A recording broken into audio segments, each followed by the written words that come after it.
It's a particular pleasure to be here because it's the first time I've talked in archaeology, I think, except many years ago, and I've recently been studying the history of archaeology and the university, and come across the great work of Dorothy Garrod, and that she was the first woman professor in this university. So it's a great honour to be in this seminar named after her. My talk, Enchanted Landscapes, Reflections on Nepal, Japan and Cambridge, is very autobiographical and in reflective mood, not merely because it's St. Valentine's Day, but also because I'm coming towards the end of my time in Cambridge after many years. And so I want to take you on a journey through enchanted lands. I'd like to start by asking what is enchantment and why I'm interested in it. By way of this autobiography, starting in Assam on the borders of Burma and the Naga Hills, and ending in Cambridge here now, by way of Oxford, Nepal and Japan. I was born in Assam on the edge of the Naga Hills, a sort of Kipling-esque world of ayahs, magic, strange birds and flowers. This has always remained with me as a background of a remembered, enchanted world, especially comforting during bleak boarding school days of education and separation from my parents, who went back to their tea estates 2.5 years. I was later sustained in my interest in enchanted landscapes by the chance of spending my formative years from the age of 12 to 25 in Esthwaite Dale, Hawkshead, near Hawkshead, where William Wordsworth was at school. And I loved Wordsworth's poetry as I wandered around as a late child and early adolescent there. And the mention of Wordsworth reminds me to begin to sketch in what I mean by enchantment. It's partly the longing that you find in Wordsworth poetry. I'd rather be a pagan suckled in a creed outworn, so might I, standing on this pleasant lea, have glimpses that would make me less forlorn, have sight of Proteus rising from the sea, or hear old Triton blow his wreathed horn. It's a central theme of Wordsworth's poetry, as you probably know, that the enchantment of childhood fades away and we end up within the commonplace world that we inhabit later on. This is captured in one of my favourite poems when I was at that age, the ode Intimations of Immortality, which starts, "There was a time when meadow, grove and stream, the earth and every common sight to me did seem apparelled in celestial light, the glory and the freshness of a dream. It is not now as it hath been of yore. Turn wheresoe'er I may, by night or day. The things which I have seen, I now can see no more." The lament of Wordsworth, Blake, Shelley, Keats and others of the Romantics, that general disassociation of sensibility which T.S. Eliot named, all rang very true as I grew up. I began to feel that separation of the head and the heart, the retreat of magic and meaning, the disappearance of God, the development of adulthood and coming to terms with a modern world which is divided into spheres of action, politics, religion, society and economy. The glimmers in poetry were crystallized and made articulate when I studied at Oxford. There, as a historian, I learnt the familiar Weberian story about the disenchantment of the world, a phrase from Schiller. Puritanism was just the last phase in the driving out of magic and meaning from this world, as Weber himself wrote in The Protestant Ethic. That great historic process in the development of religions, the elimination of magic from the world, which had begun with the old Hebrew prophets and in conjunction with Hellenistic scientific thought, had repudiated all magical means to salvation as superstition and sin, came here to its logical conclusion. The genuine Puritan even rejected all signs of religious ceremony at the grave and buried his nearest and dearest without song or ritual, in order that no superstition, no trust in the effects of magical and sacramental forces on salvation should creep in. Disenchantment, I gather in the German, as Schiller used it, means the driving out of magic from things, and that's quite what I mean. And it is the central theme of Weber. It's what he thinks, in the words of Reinhard Bendix in his book on Weber. This disenchantment of the world was regarded by Weber as the distinguishing peculiarity of Western culture. This is what is at the heart of Weber. The world had once been filled with magic, enchantment, miracles, and then, particularly as a result of the scientific revolution, this had drained away. A Protestant God, Newtonian science, and Cartesian philosophy had destroyed the interconnections and made the world an empty machine. To put in one lovely metaphor by Thomas Hobbes, the first cannonball of the Civil War killed the last fairy. It was only some years later that I encountered the work of Ernest Gellner, who became my friend and the William Wise Professor before Marilyn Strathern here at Cambridge. He was the great successor in some ways to Weber, one of them, and he wrote, "Max Weber is the sociologist of rationality and disenchantment." Strictly speaking, there is no and. We have not here two themes, but one. Rationality and disenchantment are intimately connected. A rule-bound society, bureaucracy, and a rule-bound nature are bound to be disenchanted, simply in virtue of being rule-bound. Enchantment works through idiosyncrasy, uniqueness, spontaneity, a magic which is tied to the identity and individuality of the participants, and all these are excluded by orderly regularity. And rationality is in the end closely connected with regularity. Having discovered that this was my fate, and that what I was experiencing at university was a general theme in the development of civilizations, I became very interested in how it had happened, what had happened to the West to make it disenchanted. So I did my doctoral thesis at Oxford, my DPhil, on the decline of enchantment, in the specific form of a thesis on witchcraft beliefs in England, which declined over the Tudor and Stuart period I was looking at. I was enormously fortunate to be the first student of one of the greatest historians of the 20th century, Keith Thomas, who was simultaneously writing his great book on this precise subject. His title encapsulates the problem I'm addressing. It was called Religion and the Decline of Magic.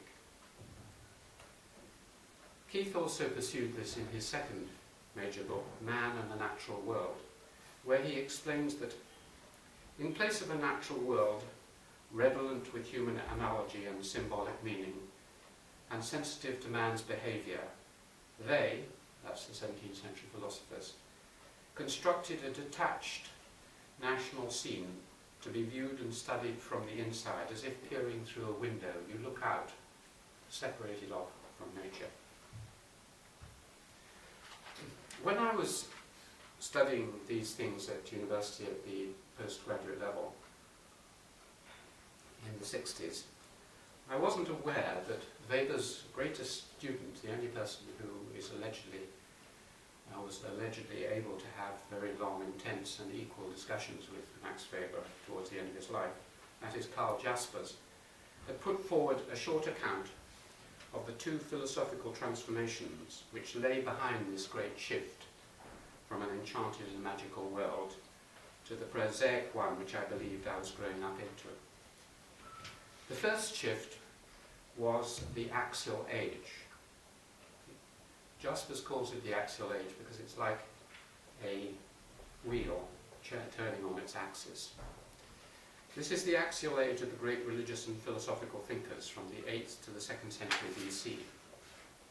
As Jaspers put it in The Origins and Goal of History, a wonderful book, in this age were born the fundamental categories within which we still think today, and the beginnings of the world religions by which human beings still live were created.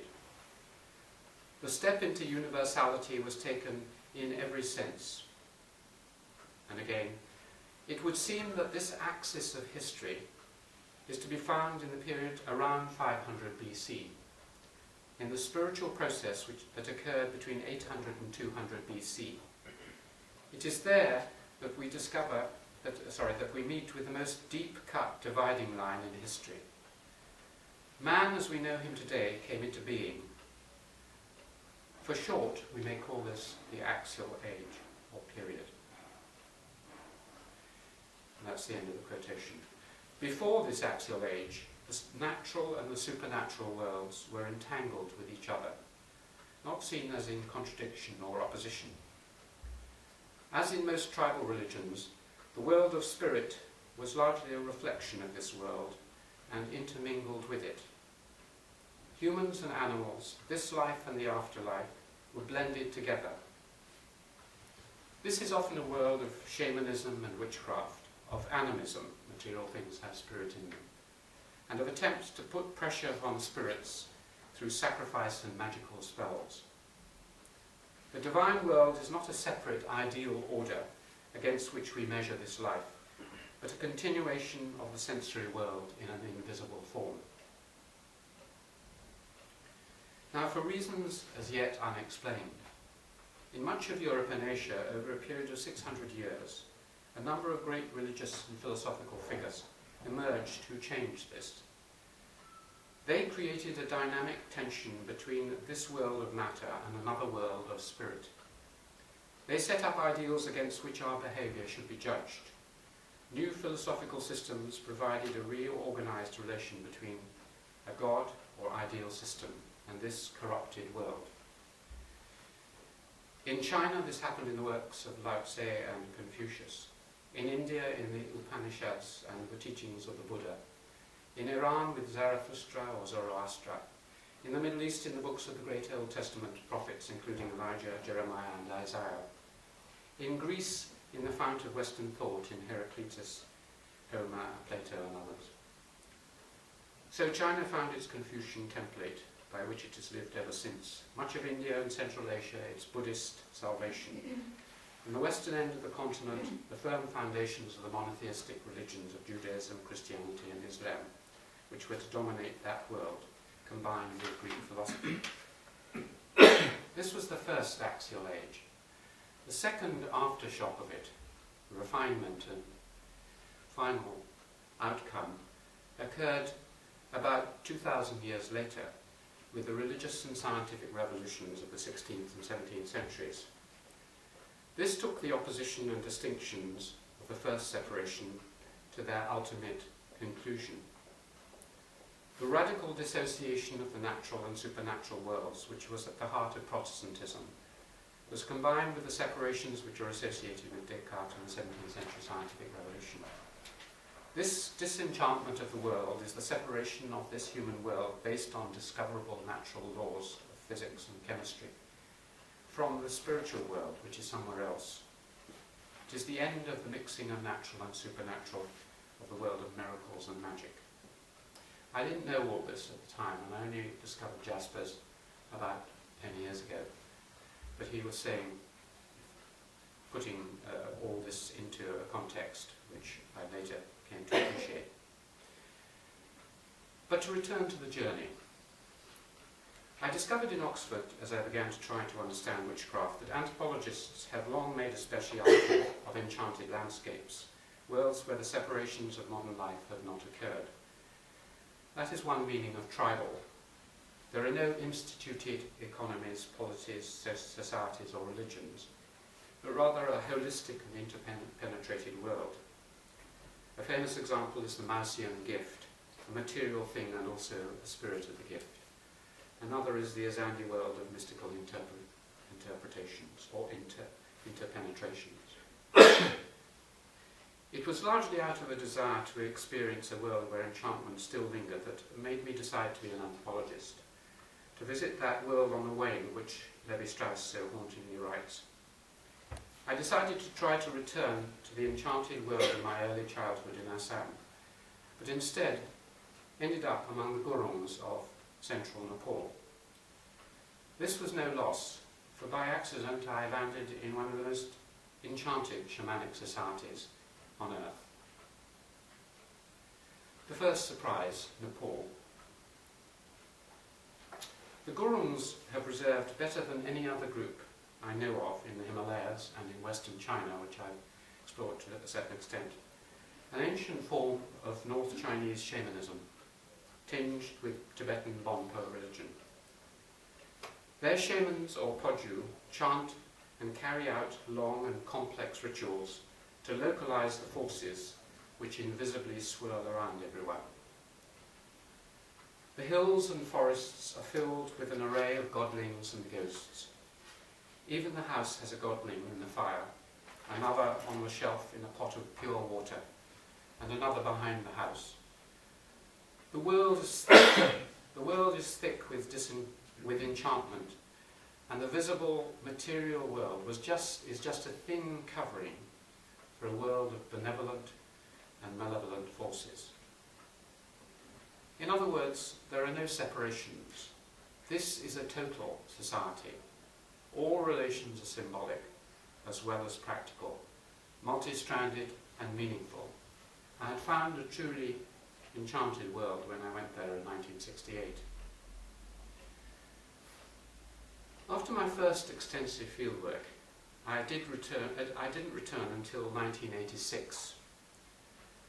But from then on, until the Maoist troubles in 2002, my wife Sarah and I went back almost every year in order to document this extraordinary world as fully as possible, because we could see it changing so fast. We created a social history in films and documents, and watched as the shamans in my village of Tak moved out and went down to Pokhara. But we still found that as we returned, much of the old magical world was retained by other people in the village and moved down into the city of Pokhara. Now we are working with Gurung friends to set up a cultural centre and Gurung religious centre in Pokhara, Coimbo. Here, young shamans, paid for by money from the kindness of George Appel in America, are being trained in the old shamanic rituals and myths, and in the art of writing down as much as possible, and recruiting young people from the hills to carry this tradition on.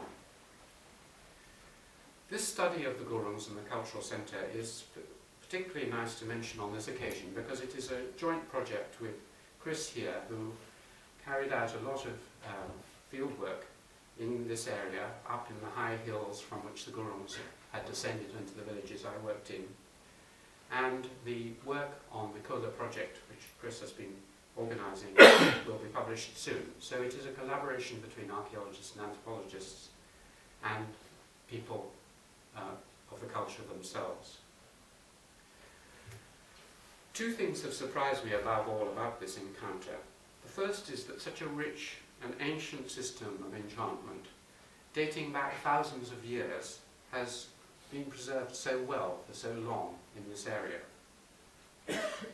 The second is the strenuous effort of present-day Gurungs to maintain this tradition in the face of world religions, capitalism, and a host of other pressures. Even over Christmas, I went to the Gurung New Year celebrations, and there were 3,000 Gurungs there, and the leading friend of ours, Shaman Yajum and his friends, were performing Gurung rituals in Reading, and the Gurungs were coming forward and being blessed by their shamanic priests. So everywhere they are, this continues, but particularly in Nepal. So that's one enchanted world, and you may not be surprised really to find that an anthropologist goes to a remote part of the Himalayas and finds enchantment of that kind. Perhaps like me, though, you will be more surprised by the next encounter on my journey, which is with Japan and the Japanese.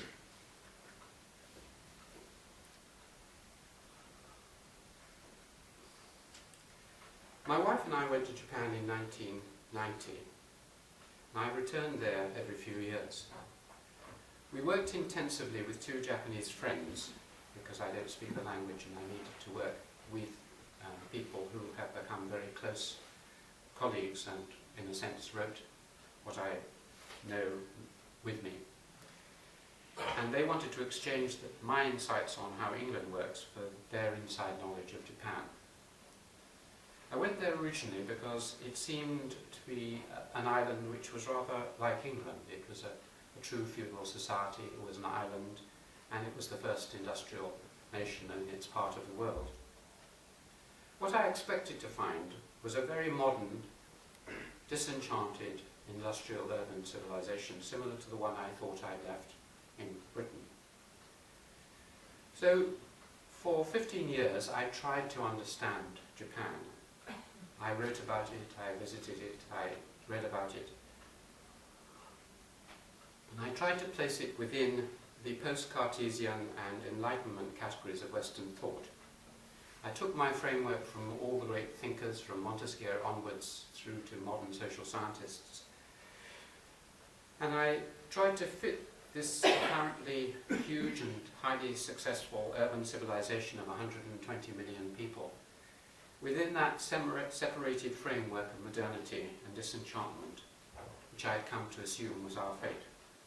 I tried to look at the economy, the political system, the law, the society, the religion, the art, the ideology. But my attempts to understand Japan as a modern, separated, disenchanted world were fruitless. Japan slipped through my nets of understanding. Nothing fitted within those Western categories developed out of Greek logic and Renaissance and Enlightenment philosophy. My formal sociological and historical training shed no light on what I was finding, whether in mysterious cities like Nara and Kyoto, in odd activities like no, kabuki, sumo, tea houses, or even in modern factories, law courts or universities. Suddenly, while working with my friends in the summer of 2005, I realized that I had mistakenly classified the object of our inquiry. If I stopped imposing my categories and did what I would do as an anthropologist, which is listen to the people within the culture themselves, then something very different emerges. What emerged, as I wrote over a couple of months very quickly, was utterly surprising, an enchanted landscape. The Japanese, as I explain in my recent book, Japan Through the Looking Glass, live behind a magic and largely impenetrable mirror. My friend said, we Japanese can look out through the mirror, you Westerners can't look into Japan. They do not separate off people and things, mind and spirit, reason and emotion. The economy is still largely non-capitalist and embedded, at least half of it in Polanyi's sense. Politics is not a discrete sphere of activity. There is almost no law with a capital L in Japan. There is no such thing as religion with a capital R in Japan. It is in many respects the world that Wordsworth tried to recapture from his childhood. Every Japanese city and park, the mountains and the forests, and even the ultra-modern flats and superstores are simultaneously made of material substances and filled with something else. It's not just obvious things like the Shinto priests present at the opening of a new tunnel or superstore. It's not just the costumes and shrines present in sumo rings or at the headquarters of the Yakuza. It's a deeper, pervasive feeling that there is an undifferentiated mixture of the sacred and the profane in Durkheim's sense. I can only illustrate this here with one eureka moment in the writing of the book that summer. Kenichi Nakamura, one of my two co-authors, is a professor of international relations, ex-Tokyo Law School alumni, a famous journalist, sometime dean of Hokkaido University, pinstriped Japanese gentleman, much of the time. He read one of the drafts of my chapters and burst into the tea house we have out at Lode, saying, "Alan, at last I understand myself. I am a shaman." What I had stumbled upon, as Alice did when she went through her looking glass, was a mirror world which few Westerners have been allowed to explore. It is an enchanted, shamanic and tribal world. Although 150 million urbanites with modern technology and the second largest economy on earth live in this world, they are in many ways like my Gurung friends, and possibly descended from the same Siberian shamanic roots. Now this was a shock to me. It immediately led to the question of how this has come about. How have the Japanese managed to avoid the disenchantment of the world? The movement from status to contract in Name's terms, Durkheim's anomie and Marx's alienation, while simultaneously being so very successful on the surface of their lives. I have to refer you to the book if you're interested in a detailed answer to this question. But in essence, the reason is simple. When all the great civilizations of Eurasia went through Jasper's Axial age in the millennium before Christ's birth, Japan did not do so. In other words, what anthropologists might call the move from tribal religion to the great traditions, or religions of the book, did not affect the Japanese. Now you might say yes, of course, at that time it wouldn't, but what about later? And that is the puzzling thing. Through the next 2,000 years after the birth of Christ, all attempts to introduce the wedge of separations which are behind axiality were resisted and subverted by the Japanese. The first wave was the Chinese wave of the 7th to the 9th centuries, the wave of Nara Heian civilization. They absorbed and then rejected. They absorbed some of it and rejected the axiality. The second Chinese Buddhist wave of the 13th to 15th century, the same thing. Buddhism was converted into the new religions and was different from Chinese Buddhism. The Portuguese Dutch Christian wave of the 16th century temporarily was partly absorbed and then the axiality stripped out of it. The Neo-Confucian Tokugawa wave of the 18th century, the 19th century Meiji European wave, and even the post-Second World War American and Western waves, all of them, like great waves, washed across Japan and then receded and didn't penetrate deep down into the tribal unities which lie at the basis of Japanese civilization. Basically, they did not alter, though they added new harmonies and tones, and I'm changing it to a musical metaphor. They changed the harmonies and the tones on the surface above what the greatest 20th century Japanese political philosopher Mariano Masao calls the deep note, or basso ostinato, the reverberating deep note of Japanese culture, which has continued and not been changed.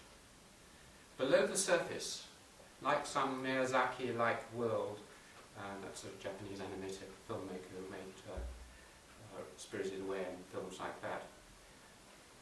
That world of Miyazaki, of strange forces and spirits, which you see in his films, has been preserved as an alternative within this alternative civilization. In its premises and structure, I argue in my book, Japan is almost entirely different, not only from the West, but from China, where I've spent a good deal of time recently. The strangeness that I keep encountering behind the familiar in Japan now makes more sense. I realize that behind that mirror, into which most outsiders look and only see themselves, there is an enchanted world. It's different from, but as rich and strange as that I've experienced in my many visits to the village in Nepal. Now I always, with my students,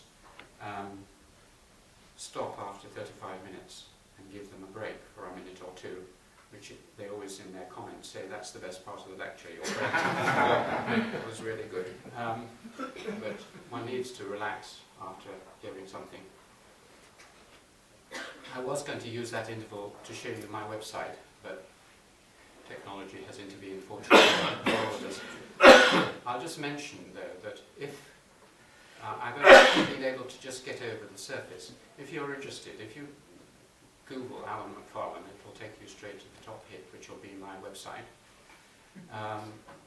or alanmacfarlane.com. If you go onto the front page, you'll see various things, including some experiments with the use of the internet. If you go to that, you'll see my YouTube channel and other things there.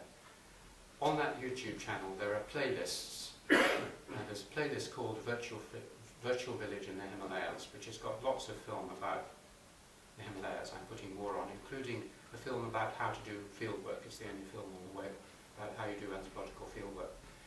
And it's taking you on a journey to the village and then back again, and what we do there and so on. And there's film of shamanism and all the crafts and arts. There are about 30 films now on that. There are also about 150 bits of film on Japan. In the playlists there are arts, crafts, different things in Japan, including one which has had 250,000 hits, which is a Japanese lady putting on her face makeup. One of the top sites in YouTube. Very beautiful, 25 minutes. So if you want to see some of the evidence, and of course on my website are all the writings behind all this. So if anything, you think to yourself, I really can't believe that, Alan, that you're pulling my leg, it's a bit much. Have a look first at my website and see whether any of that convinces you. Okay, well, that's the interval. If we now come back to the last part. This is called the surprise of Oxford and Cambridge. Anthropology is a discipline which acts like a mirror, helping us to see our own culture in a new perspective. The experience of leaving England and Cambridge to work in the Himalayas, Japan, and more recently in China, has altered my own world here in this ancient university. It reminds me of the comment of my 6-year-old granddaughter Lily, when she stepped out of a large wardrobe, once owned by John Maynard Keynes, which is in my room in King's, which I told her was the entry to Narnia. She went in, and she and her sister discovered Narnia in there, and after a while said they wanted to come out, and she jumped out of the cupboard at the age of 6 and looked round and said, "The whole world has changed." And this is what anthropology should do. The whole world should change as a result of it. It should make the unfamiliar familiar, the overfamiliar unfamiliar. And my experiences in enchanted landscapes in Asia have done that for me. Let me explain very briefly. A couple of years ago I was asked to write a brief preface for a volume of essays celebrating the centenary of the Department of Social Anthropology at Oxford. I was given 2 weeks and 2,000 words, so I wrote down very quickly what came to the top of my mind, and was quite surprised by the outcome. I started by pointing out that David Hume has noted the greatest problem for anthropologists. Let an object be presented to a man of never so strong natural reason and abilities. If that object be entirely new to him, he will not be able, by the most accurate examination of the sensible qualities, to discover any of its causes or effects. The greater the gap, in other words, in experience, the more the incomprehension. The Oxford philosopher R.G. Collingwood also put the problem when he wrote that though we have no lack of data about Roman religion, our own religious experience is not of such a kind as to qualify us for reconstructing in our own minds what it meant to them. The tribal worlds where anthropologists mainly worked were not separated into institutional spheres, and they were without any particular determining infrastructure. There was no polity, economy, religion, and society. It's easy enough to acknowledge this intellectually, yet to feel in the blood how such a system works, to get inside it, is difficult. Collingwood advocated, to get inside in the way Collingwood advocated is extremely difficult. How could Dons living in what would seem to be the most divided and early institutionalized society on earth, that's in England, have any chance of understanding this in the deep Weberian sense of understanding? England, the first large nation on earth to industrialise, and the quintessence of scientific progress, with hyper-separations and extreme individualism, seems the most unlikely place from which to launch an expedition to comprehend that other, of integrated, embedded pre-Cartesian humanity. And within England, Oxford and Cambridge, and I'll from now on just say Oxford, but Oxford and Cambridge, the home of rational, highly individualistic and idiosyncratic middle-class dons, seems the extreme within the extreme. Yet the reason that we can place Oxford at the forefront of the mapping of tribal worlds seems to be the peculiar nature of Oxford academic culture, and in particular the Oxford and obviously Cambridge collegiate systems. This provided a lived experience of tribal life, of integration and non-separation. One central feature of the tribal societies which were illuminated by Oxford anthropologists was their corporate nature, corporate in the technical legal sense of a corporation. Evans Pritchard and his contemporaries and successors were able to transfer the abstract armchair insights of the great Victorian thinkers from Morgan and Maine and later Durkheim to their field ethnographies because they knew what it was like to live in a working corporation. The accounts of Nuer, Dinka or other kinship systems, with their mixture of blood and fictional ties, based on a dural continuation of an entity through time, is almost identical to an Oxford college. Instead of cattle and women, the corporate property consists of buildings, lawns, libraries and wine cellars.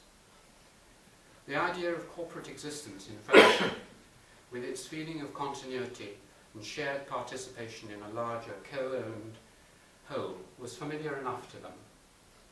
Such a lived experience is rare in the West, normally only to be found in other bounded communities, such as monasteries or other total institutions. Hence, some of the most insightful studies of the workings of lineages and group nature of marriage comes out of an experience of how corporate groups work.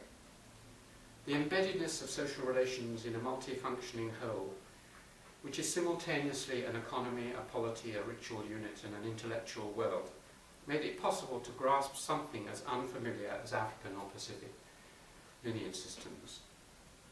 It was true of both worlds, Oxbridge and the worlds they went to, that custom is king, and those multi-stranded interpersonal relations based on inclusion and exclusion form the infrastructure. Just as I find it easy to explain to visitors from China or Nepal how my college in Cambridge works by analogy to what I have seen in those places, so when the Oxford anthropologists travelled imaginatively into other seemingly remote worlds, in fact much of it was familiar. It was the same in trying to understand tribal power. I remember Evans Pritchard telling me when he first laid out at the Malinowski seminar the workings of the balanced oppositions and mutual tensions which held an acephalous, that's a headless society, like the Nuer together. Malinowski said it could not work and was furious. Indeed, looked at from the centralised hierarchical model which the London School of Economics has represented, it was indeed impossible to feel how this could be possible. Yet the integration through factional oppositions, through fission and fusion, through feud and balanced pressures, which is characteristics of societies without the state, is also the key to university and college politics in Oxbridge. The head of house is like the famous leopard-skinned chief, with some authority but little or no power. There is no police force, army and courts of law. Everyone who has been elected is equal in the democracy of the fellowship. Nevertheless, the college does not tend to fall to bits, but usually coheres into an extremely effective scholarly unit through the political mechanisms which Evans Pritchard, Fortes and others described.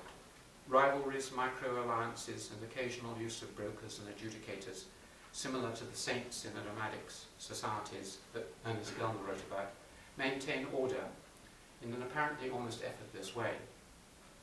An Oxford college is the perfect tribe, riven internally with half-hidden tensions, yet preserved by these very differences and presenting, when faced with an outside threat, a great deal of unity. The most difficult of all the tasks facing Western anthropologists, and the area where perhaps Oxford anthropologists have made their greatest contribution, is in the understanding of tribal beliefs. When faced with polytheistic, shamanistic, enchanted and magical worlds, how could the product of 2,000 years of increasing separation and rationalization identify with ideas which have long been overlaid by that mixture of Greek, Christian and scientific rationality? Yet Oxford anthropologists are famous for their pioneering studies of myth, religion, magic and witchcraft in the series of works from Marriott through to Evans Pritchard down to the present. That Oxford itself, and I think Cambridge, is magical is obvious, yet difficult to document. Something I myself experienced as a pupil at a preparatory school in North Oxford, then as an undergraduate and postgraduate in Oxford. As I wandered the city and surrounding countryside with Matthew Arnold's Scholar of Gypsy or Lewis Carroll's Alice books in my hand, I felt the magical lands just on the other side of modernity. As I discovered the Oxford magical school of Dorothy Sayers, C.S. Lewis and J.R. Tolkien and their parallel worlds, I did not find it impossible to preserve beside the Western rational divisions a different kind of enchantment. More recently, Philip Pullman and others have set their work in Oxford for similar reasons, and Harry Potter's Hogwarts was filmed in a great Oxford hall. It's perhaps no coincidence that R.G. Collingwood's posthumous collection of essays should be called The Philosophy of Enchantment. So Oxford takes magic seriously, and when anthropologists went to lands where magic and witchcraft are so important, they did not dismiss it as irrational nonsense, but spread it out so we can marvel at other worlds and other interconnections. Likewise, Oxford in a way is a very religious place. Religions of many kinds with their accompanying myths and rituals aplenty have been preserved in a way which is unusual in our society. Oxford is famous both for its high church legacy and its evangelical Christianity, tolerant and almost polytheistic, yet devout and serious. It provided a perfect home for many of the great anthropologists, almost all of them Catholics or Jews, as Evans Pritchard pointed out to me, who have so widened our understanding of religions in tribal societies, from Tyler through to Mary Douglas. Of course, as with Japan, I want to know why Oxford and Cambridge have this peculiar, holistic, sacred in Durkheim sense feel about them. This intrigues me, and as I come to the end of over 45 years of professional life in Oxford and Cambridge, I am beginning to inquire into this, and I'm trying to write down my reflections and notes with the help of my students about what is peculiar about this place and how it works. I'd like to just finally end with 3 short observations. The first is a caveat. In my Part 1 lectures, I write up at the beginning of them, quotation from Einstein. Make things as simple as possible, but not simpler. It's difficult. I think I've oversimplified and gone across many complex areas, but I agree with Einstein that you should start with the simplicity, or with Sidney Brenner, who's one of the nearly 100 people who are now on my website in the interviews. He was a Nobel Prize winner, worked with Crick, and he feels very strongly you should start with a simple, forceful proposition, even if it's only half the time right, and then you could find out what's wrong with it. So these are simple, bold propositions I've put before you, but I have had to oversimplify it somewhat, and the reservations, caveats, footnotes, appendices and so on are all on my website. There are many kinds, one of the oversimplifications is that there are many kinds of enchantment which need distinguishing, and I've been talking about them and lumping them. The Gurungs, the Japanese and Cambridge are enchanted in very different ways. Furthermore, it's not a binary matter of enchantment or not enchantment, disenchantment. It's on a continuum. Life is swinging back and forth. I find my own life swings back and forth when I'm with my grandchildren. I live in an enchanted world. When I'm watching the 9 o'clock news, I may not be in that world. It depends, and the effect of alcohol helps. The second thing is to say that I think that the long-announced death of enchanted landscapes is premature. If we look at the successful struggles of small groups like the Guruns, or world civilizations such as Japan, or the pockets of enchantment within all our lives, there is much behind the surface of the supposed triumph of individualism. We notice that capitalism, Cartesianism and science have not entirely triumphed. Weber was too pessimistic, just as he was wrong about the end of religion. He was wrong about the disenchantment of the world. The iron cage has not quite closed around us. Finally, as I approach my formal retirement from my chair in Cambridge in 18 months' time, I find a certain satisfaction that the journey starting from my enchanted childhood in Assam, and then by way of Wordsworth's Valley and the Lake District, and then through Oxford and these worlds, should have brought me back to a unity and integration which, in at least certain points of my life, I thought must be sacrificed, but I now realise can be maintained. Thank you very much.